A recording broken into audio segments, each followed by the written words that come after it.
At least 69 people are dead after a powerful earthquake hit the central Philippines. The magnitude 6.9 quake struck last night. It trapped an unknown number of residents in collapsed houses, nightclubs, and businesses in the hard-hit city of Bogo and outlying rural towns.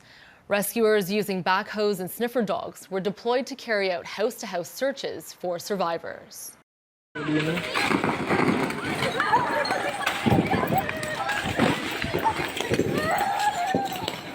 What? Is this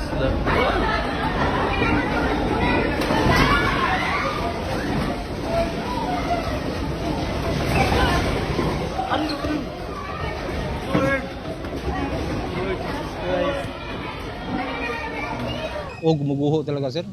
Paano? Parang ginanon sa amin. Tapos, yung kabilang side ng building namin, bumagsak talaga.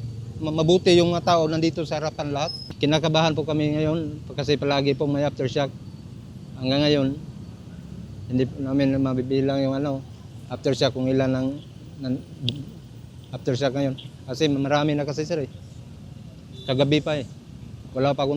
Hindi pa ako nakapahinga. Nung nalala ko, yung anak ko, naiwan sa balay. Tapos may kapitbahay kami ng malaki. Tapos ang dadaanan nila, maliit lang. Tapos bumagsak yung mga semento. Salamat ako sa Ginoo kasi walang nangyari sa kanila.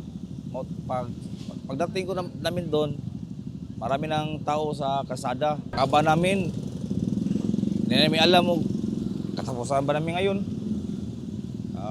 Salamat lang sa Ginoo ka naluwas sa tao.